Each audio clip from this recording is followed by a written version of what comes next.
얼마나 현재에 만족할까요? 현재 우리는 행복한 상태로 살아가고 있습니까?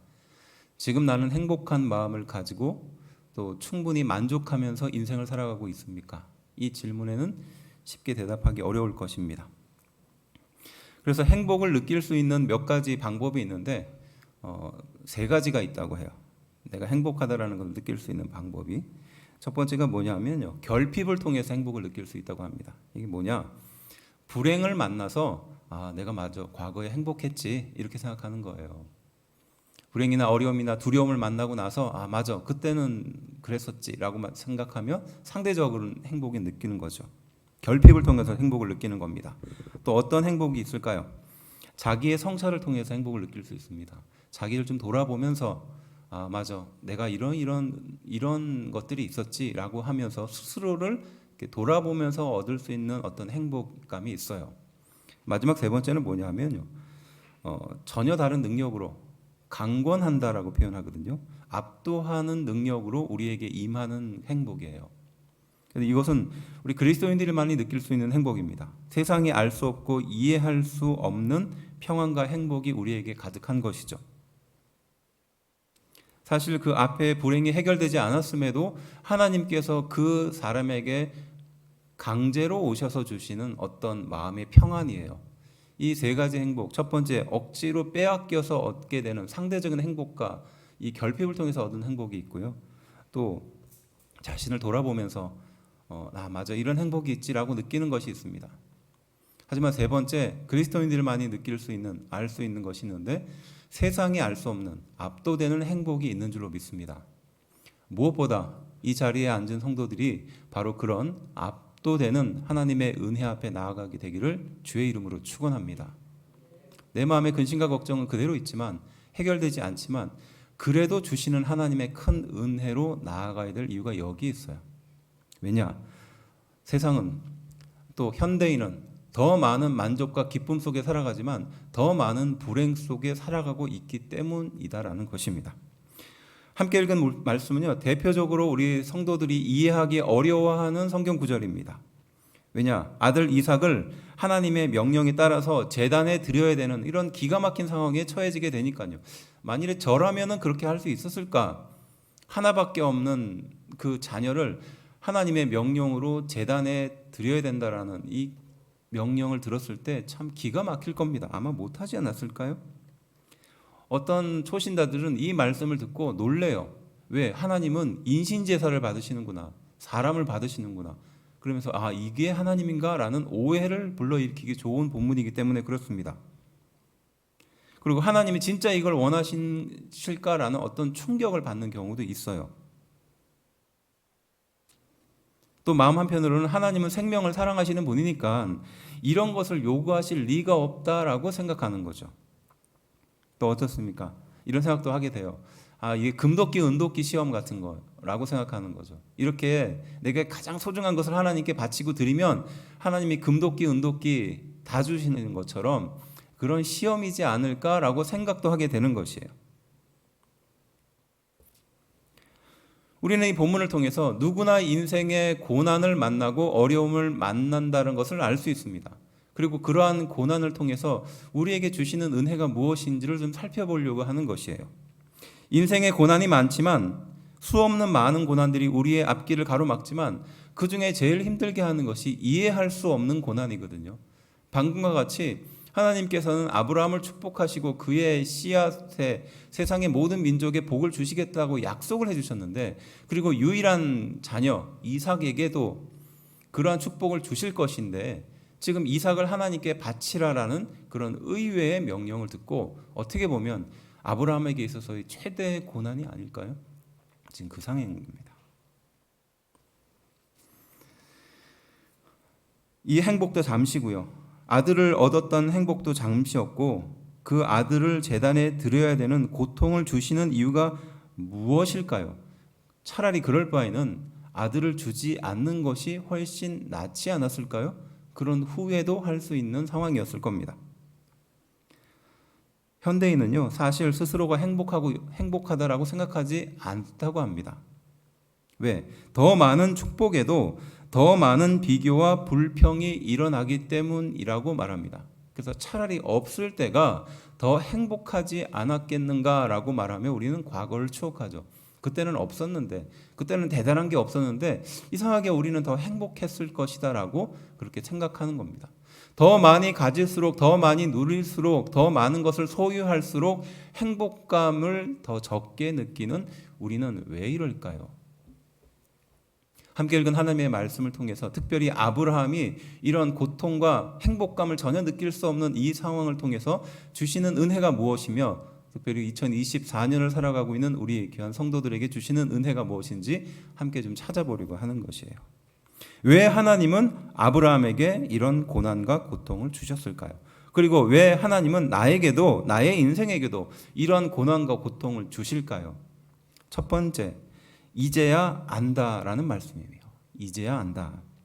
함께 읽은 말씀 이제 이렇게 말씀합니다. 12절, 사자가 이르시되 그 아이에게 내 손을 대지 말라. 그에게 아무 일도 하지 말라.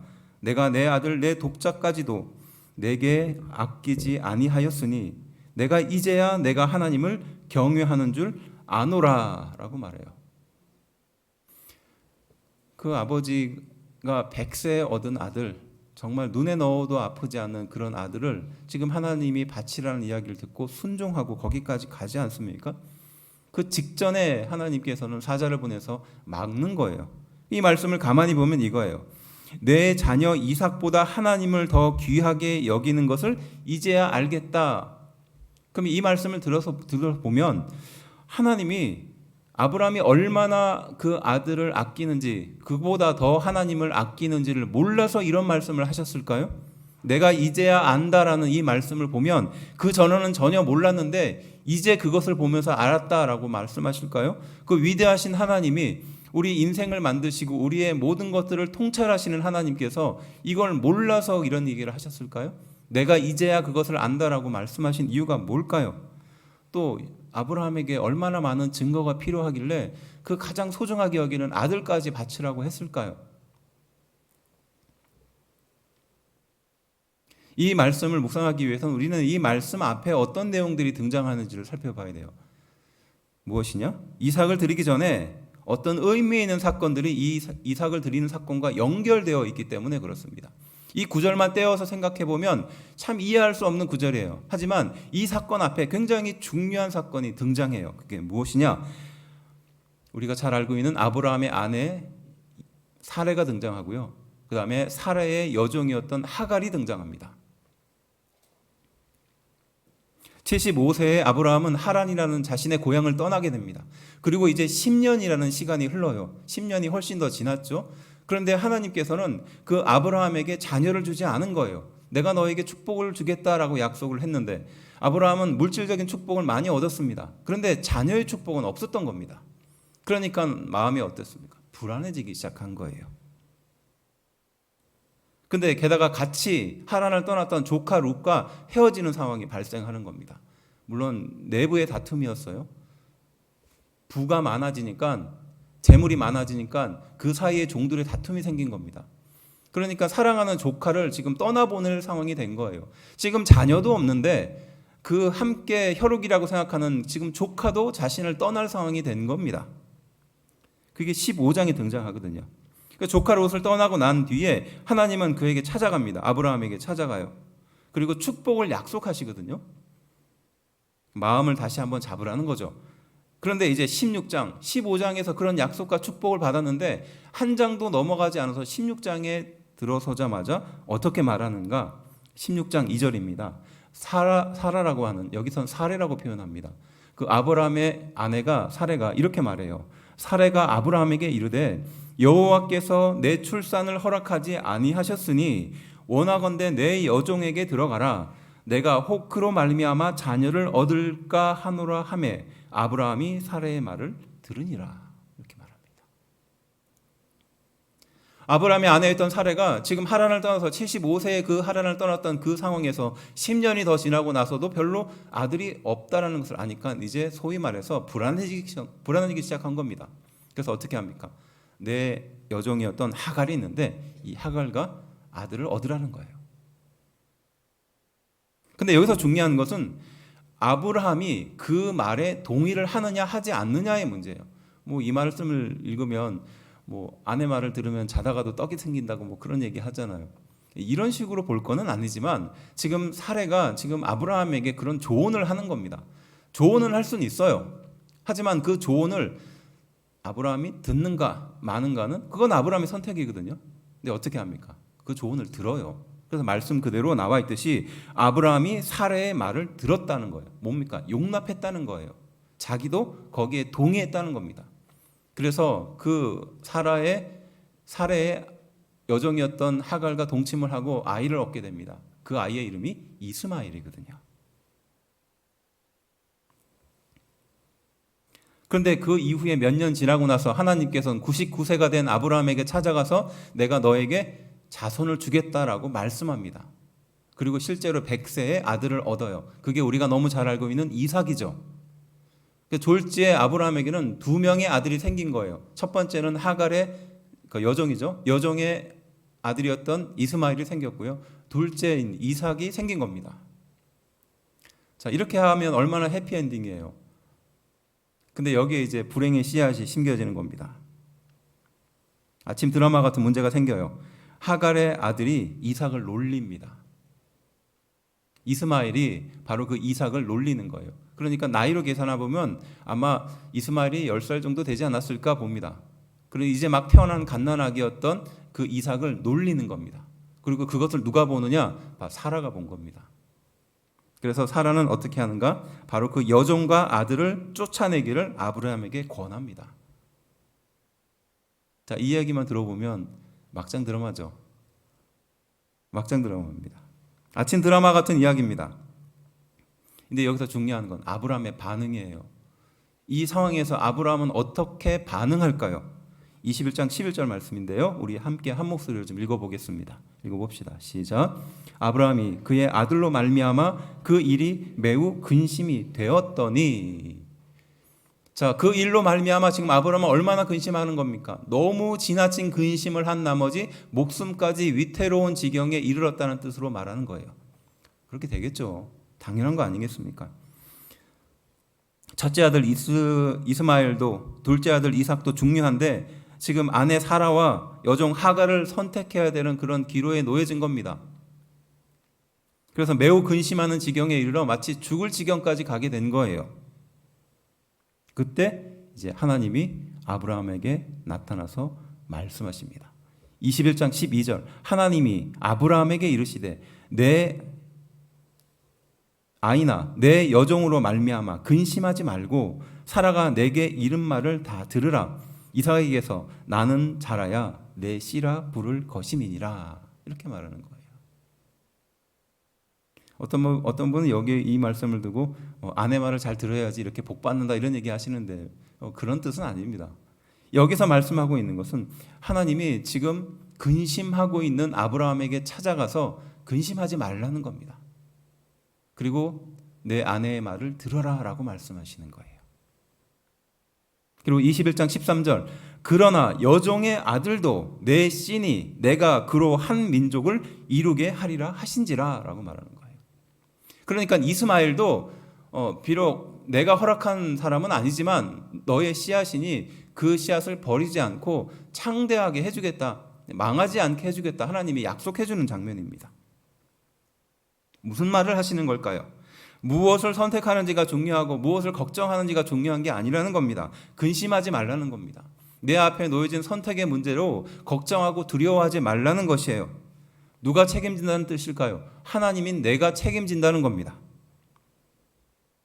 아브라함 너는 네 자신이 그것을 선택하고 책임진다고 생각하지만 그것은 중요한 게 아니라는 겁니다. 하나님인 내가 너를 선택하고 너의 미래도 책임질 것이라는 겁니다.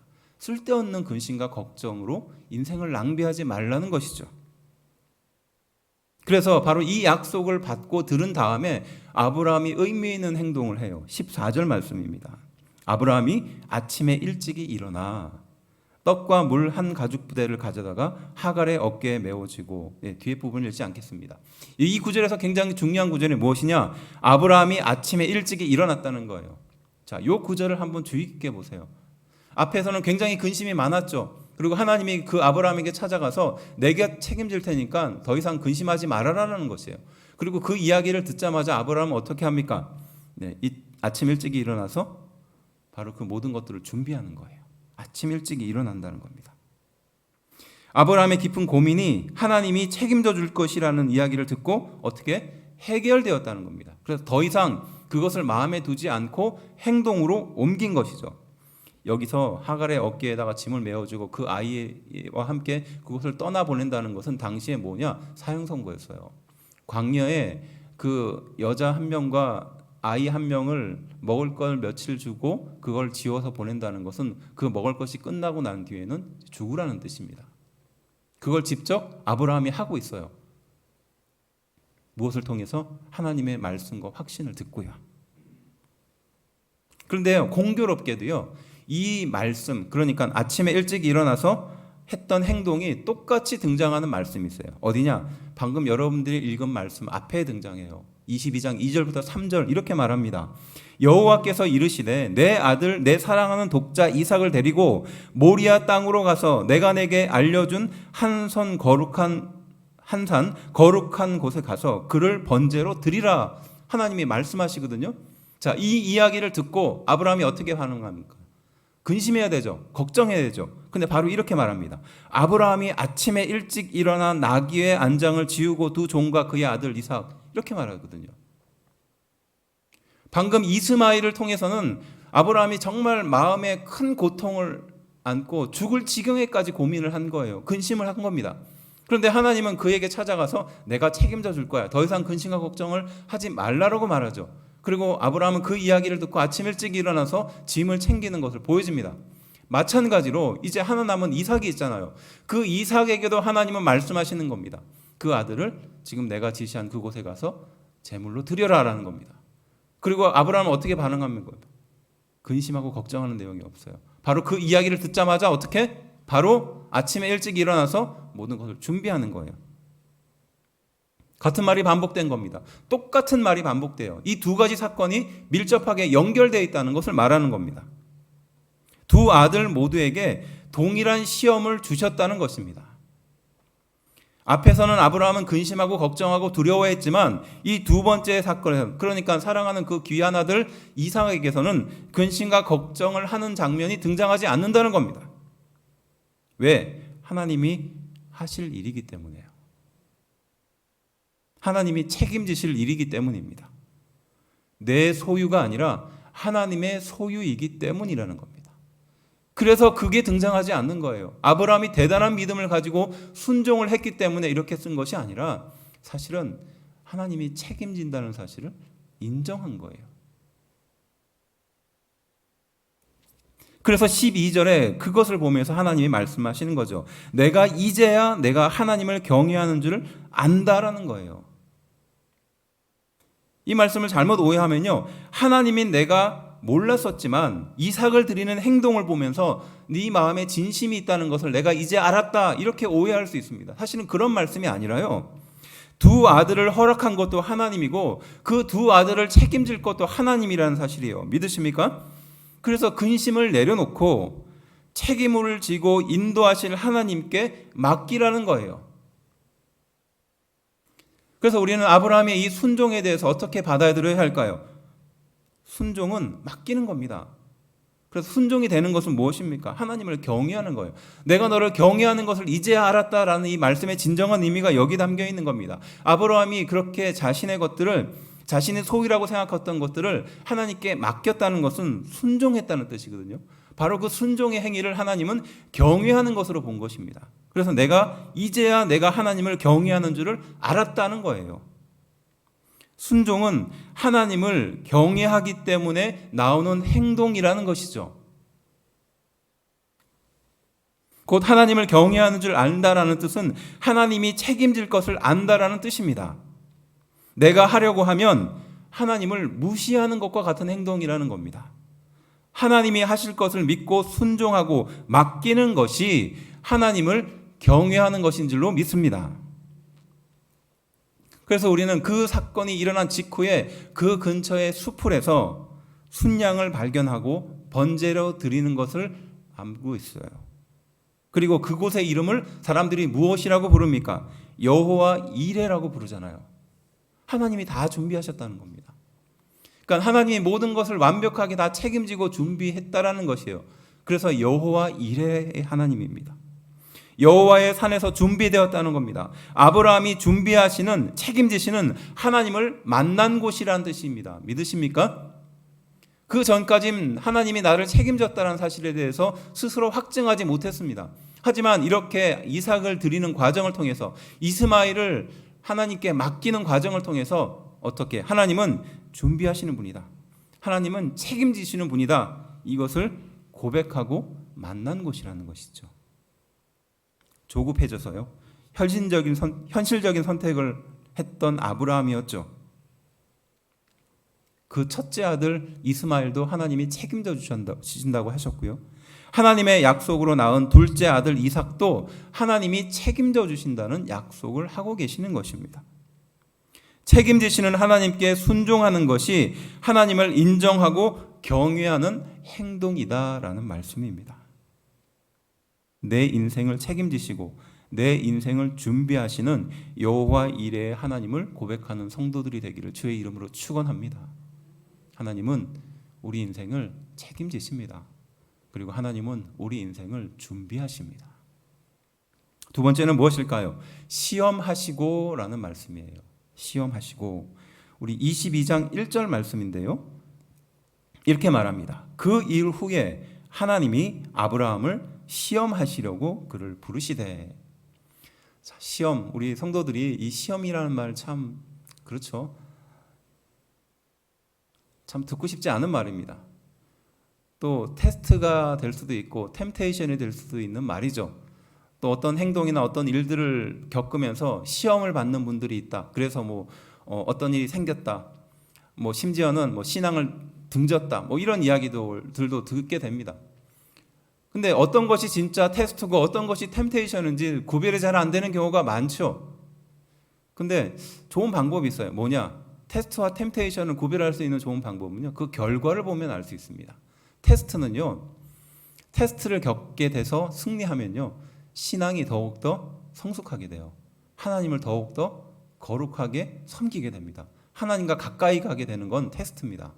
그런데 템테이션은 어떻게 될까요? 하나님과 멀어지게 되는 거예요. 시험이에요. 우리가 어떠한 상황에 어떤 일들이 벌어진다 할지라도 그것을 테스트로 받아들여야 될 이유가 여기 있어요. 템테이션으로 받는 것이 아닙니다. 하나님과 멀어지게 되는 계기로 받는다면 그것은 말 그대로 하나님이 멀어지는 것이에요. 하지만 그것을 테스트로 받으면요, 그것이 오히려 하나님께 가까이 나가게 되는 계기가 되는 줄로 믿습니다. 그렇다면 하나님은 왜 이렇게 아브라함에게 시험이라는 것을 하셨을까? 그리고 이 시험의 의미는 과연 무엇일까요? 우리가 앞서 살펴봤듯이 우리는 결핍이 채워져야지 행복이라고 생각하잖아요. 내 안에 부족한 것들, 내 안에 무엇인가 비어있는 것들이 채워져야지 행복하다, 만족한다, 이렇게 반응하죠. 그렇다면 아브라함에게도 그러한 결핍이 있지 않았을까요? 그 결핍은 무엇이었을까요? 그에게서의 최고의 행복의 조건은 무엇이었을까요? 재물이었을까요? 아니면 아내의 복이었을까요? 혹은 권세였을까요? 명예였을까요? 네, 아니겠죠. 무엇이었습니까? 아들이었어요. 자녀였습니다. 이게 바로 아브라함에게 있어서의 최고의 행복의 조건이며 아브라함에게 있어서의 결핍이었다는 것입니다. 왜냐? 조카 롯과 헤어지고 난 뒤에 아브라함은 그런 허무함에 빠지는 것처럼 보여요. 왜? 그 사랑하는 조카와 함께 여기까지 왔으니 혹시 모르지만 그 조카를 통해서 하나님이 역사하실 수도 있지 않겠습니까? 제가 가지고 있는 모든 것들을 다 조카에게 넘겨주고 그 조카를 통해서 세상의 모든 민족이 복받게 하는 하나님께서 주시는 복의 근원이 되지도 않겠어요? 근데 지금 조카 롯과 헤어지는 상황이잖아요. 그러니까 마음이 얼마나 허전하겠어요. 바로 그 공허 속에서 하나님은 찾아오십니다. 그리고 이렇게 말씀하세요. 15장 1절 말씀입니다. 읽어봅시다. 시작. 이후에 여호와의 말씀이 환상 중에 아브라함에게 임하여 이르시되 아브라함아 두려워하지 말라. 나는 내 방패요 너의 지극히 큰 상급이니라. 그 허무함에 젖어있던 아브라함에게 찾아가서 하나님은 약속하시는 겁니다. 내가 너희 방패가 돼줄게. 내가 너에게 큰 상급, 열매가 되게 해줄게. 이렇게 하나님이 약속하고 보증하는 거예요. 그 마음의 빈자리를 하나님의 축복으로 채우시고 확신시켜주는 겁니다. 자, 그러면 우리 같으면 어떻게 했을까요? 감사합니다. 하나님을 찬양하고 막 이렇게 했죠. 근데 아브라함은 16장 우리가 잘 알고 있는 그 행동을 해요. 바로 아내 사라의 이야기를 듣고 이스마엘을 낳게 되는 겁니다. 그래서 15장 2절 하나님의 축복의 약속을 듣자마자 아브라함이 하는 반응을 보면 알 수 있어요. 이렇게 말합니다. 아브라함이 이르되 주 여호와여 무엇을 내게 주시려 하나이까? 나는 자식이 없사오니 나의 상속자는 이 다메섹 사람 엘리에셀이니이다. 하나님이 아브라함에게 축복하는 그 축복의 얘기를 듣자마자 지금 아브라함은 신경질적으로 반응하는 겁니다.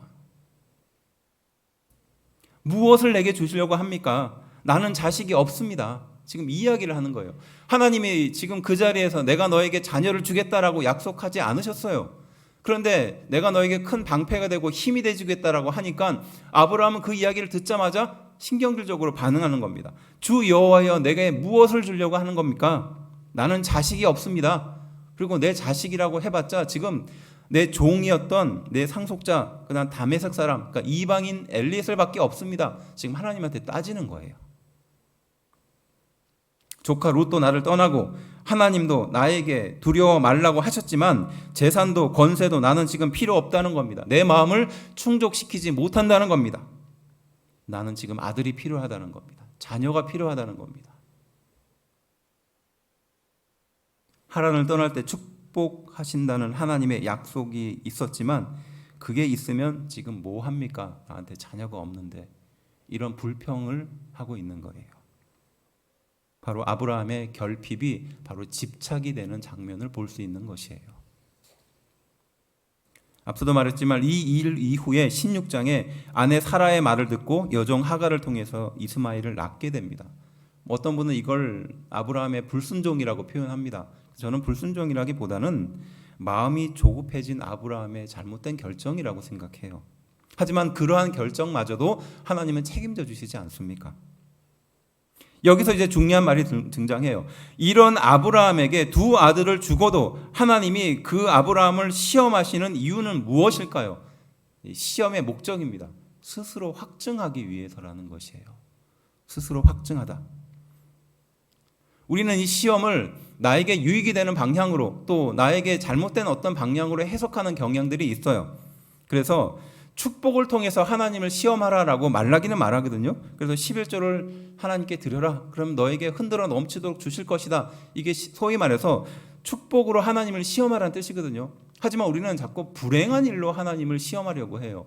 힘들고 어려운 일이 생기면 우리는 반사적으로 말하잖아요. 하나님 왜 저는 잘못한 것도 없는데 왜 이런 고난을 주셨습니까? 이렇게 생각하거든요. 결국 이 아브라함이 이 자녀 이삭을 하나님께 드리는 이 모든 과정이 무엇이었겠습니까? 스스로 시험, 그러니까 스스로 확증하기 위한 하나님의 도구라는 거예요. 스스로 확증이라는 말을 좀 주의 있게 살펴보세요. 누가 이런 스스로 확증을 또 다른 사람이 성경을 통해서 얻었을까요? 우리가 너무나 잘 알고 있는 베드로가 그랬습니다. 내가 다른 사람은 다 예수님을 부인할지라도 내가 결코 나만큼은 예수님을 부인하지 않겠다, 떠나지 않겠다. 그렇게 확신 있게 말했던 베드로가 3번이나 예수님을 부인하죠. 그러니까 완전히 부인했다는 뜻입니다.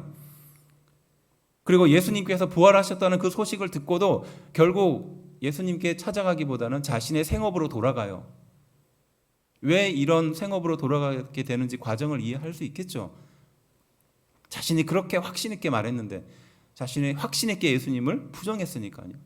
그리고 예수님이 다시 나타났다는 이야기를 듣고 거기로 뛰어가야 되는데 가지도 못하는 겁니다. 그래서 자신의 생업으로 돌아가서 다시 어부의 길로 돌아갔던 거죠. 그때 예수님이 바로 그 베드로에게 찾아가는 거예요. 찾아가서 물었던 질문, 우리는 너무나 유명하게 알고 있는 그 질문이죠. 내가 나를 사랑하느냐라는 거예요. 네가 정말로 나를 사랑하겠다고 그렇게 3번씩이나 반복해서 말했는데 3번씩이나 부인하지 않았냐? 하지만 네가 정말로 나를 사랑하느냐 묻는 거예요.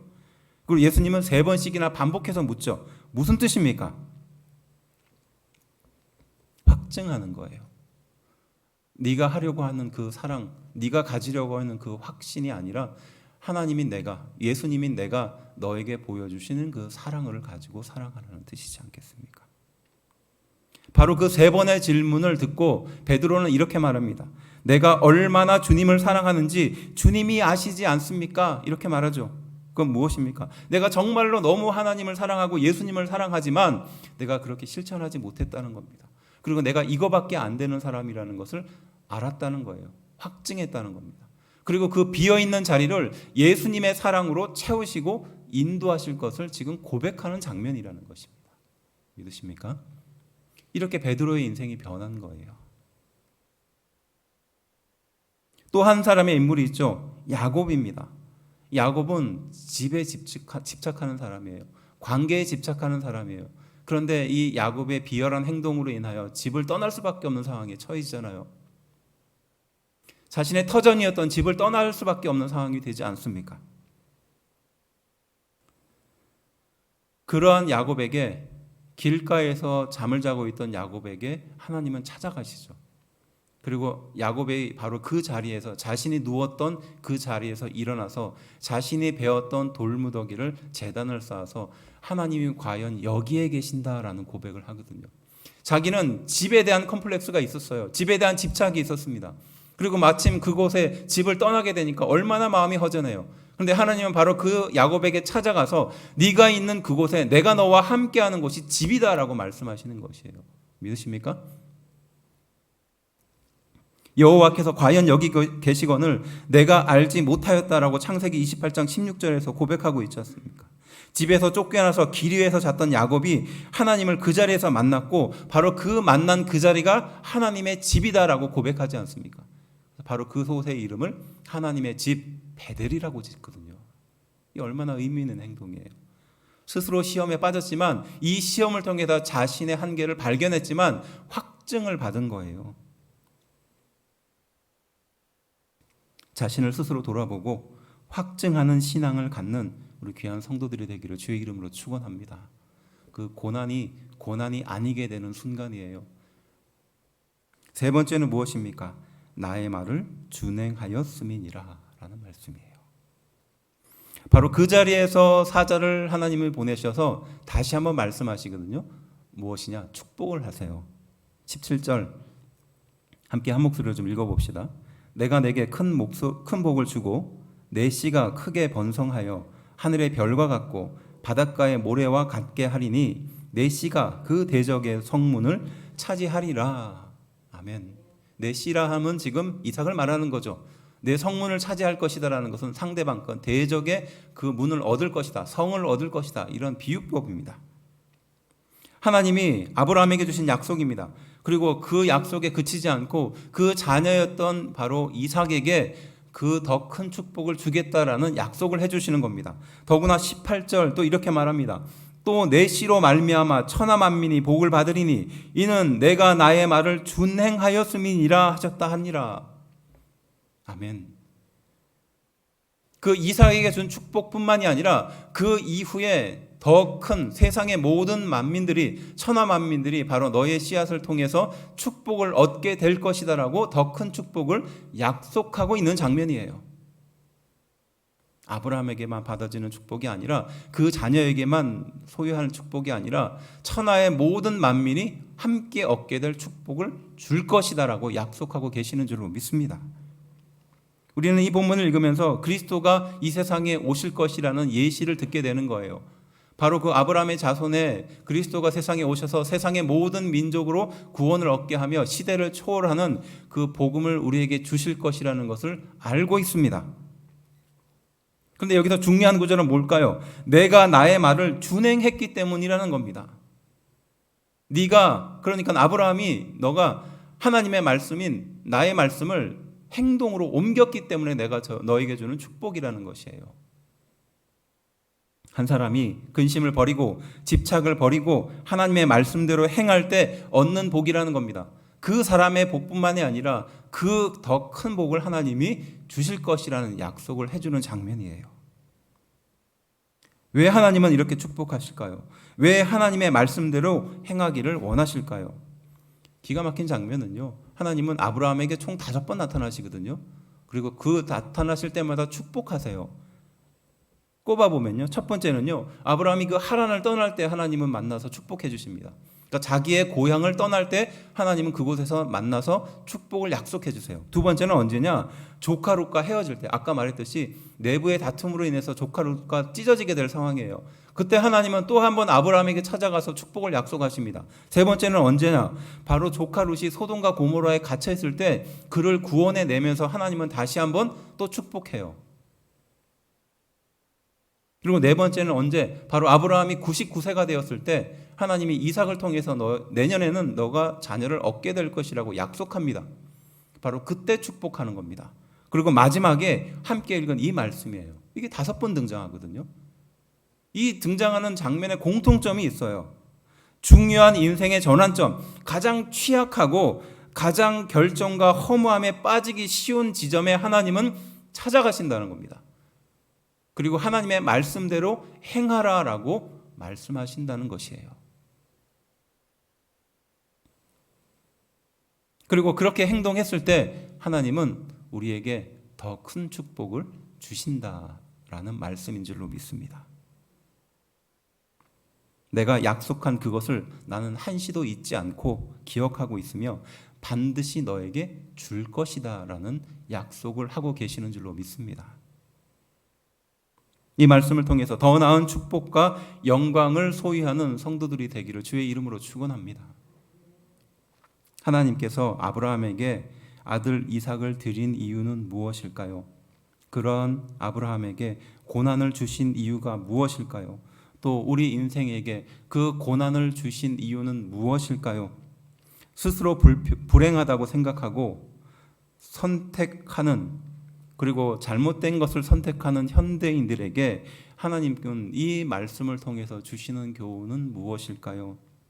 첫 번째, 이제야 안다는 것입니다. 근심을 내려놓고 하나님께 순종하는 것이 곧 하나님을 경외하는 것이다 라는 말씀입니다. 그래서 내 인생을 책임져 주시는 여호와 이레의 하나님을 고백하라 라는 말씀입니다. 두 번째는 무엇입니까? 시험하시려고 라는 말씀이에요. 곧 스스로의 신앙을 확증하라는 겁니다. 하나님의 사랑 없이는, 하나님의 은혜 없이는 살 수 없는 존재라는 것을 스스로 깨닫고 확증하라는 말씀이라는 것이죠. 세 번째는 무엇일까요? 나의 말을 준행하였음이니라. 중요한 지점에, 결정적인 순간에 우리 인생에 찾아오셔서 하나님의 말씀대로 행할 때 더 큰 축복을 너의 인생에게 베풀겠다라고 약속하고 계시는 줄로 믿습니다. 이것이 바로 아브라함에게 주는 고난의 의미이며 2024년을 살고 있는 우리 성도들에게 고난을 해석하고 이해할 방향과 길인 줄로 믿습니다. 19살에 처음 하나님의 일을 하겠다고 마음의 결정을 내렸지만 저희 가정이 그렇게 유복하지 못해서 늘 그 돈에 대한 그런 갈급함이 있는 상태였어요. 그런데 하나님의 일을 하겠다라고 결정을 하는 순간 제일 먼저 드는 생각이, 지금 보면 참 부질없는 걱정인데 돈을 못 벌지 않습니까? 이거였어요. 목회자가 되면. 그렇죠? 그리고 또 뭐냐, 두 번째는 저도 나름대로 꿈이 있는데 이 꿈을 못 이루지 않습니까? 목회자가 되면 내가 이루고 싶은 꿈과는 반대의 길을 가야 되는 거 아닙니까? 라는 그런 걱정, 지금 생각해보면 괜한 걱정을. 그리고 세 번째는 뭐냐 하면, 내가 고생하는 것은 참을 수 있지만 가족들도 같이 고생을 해야 되는데, 아내도 그렇고 자녀도 그렇고, 그건 또 어떻게 합니까? 이것을 19살 때 생각했다고요. 쓸데없는 고민이죠. 돈에 대한 상처가 깊으면요, 돈을 더 집착하게 됩니다. 당연한 거 아니겠습니까? 돈이 없으니까 돈을 더 많이 가지려고 하는 것이 인간의 욕구고 욕심이잖아요. 꿈도 이루고 싶은 거죠. 그리고 가장으로서 가정을 책임지는 것 또한 당연한 겁니다. 근데 이러한 고민을 하고 있는 하나님께서 저에게 뚜렷하게 말씀하시는 것이 무엇이었냐? 그걸 왜 네가 걱정하느냐는 거예요. 내가 너를 책임져 주듯이 너의 아내도 너의 자녀도 내가 책임질 건데 왜 네가 그걸 걱정하고 있느냐는 겁니다. 그리고 네가 꿈을 가지고 있다면 그 꿈을 하나님이 내게 맡기라는 거예요. 그러면 가장 찬란한 시기에 네가 생각하지 못했던 그때에 그 꿈에 날개를 달아서 너에게 돌려줄 거야 라는 약속이에요. 내 인생도 내 미래도 내 꿈도 하나님이 내가 책임지겠다는 말씀이라는 겁니다. 내 꿈을 이루기보단 네가 근심 걱정하고 그것을 이루려고 안달하기보단 하나님께서 맡겨주시고 하나님께서 책임져 주시는 그 길로 걸어가라라는 말씀이죠. 그럴 때 진정으로 우리에게 행복과 기쁨과 놀라운 능력이 나타난다라는 말씀인 줄로 믿습니다. 현대를 살아가는 많은 현대인들이 불행하다라고 느끼는 이유가 무엇이겠습니까? 또 발뿌리를 넘어뜨리게 하는 그 고난에 넘어져 쉽게 일어나지 못하는 이유가 무엇이겠습니까? 자신의 아들을 드리는 정말로 부모로서는 상상하기 싫은 이 고난을 통해서 오히려 하나님을 붙드는 그런 아브라함처럼 우리에게도 동일하게 그 믿음을 또 그 결단을 요구하고 계시는 줄로 믿습니다. 그럼에도 불구하고 하나님은 우리 인생을 책임져 주실 것입니다. 그리고 그를 통해 큰 축복을 내려주실 줄로 믿습니다.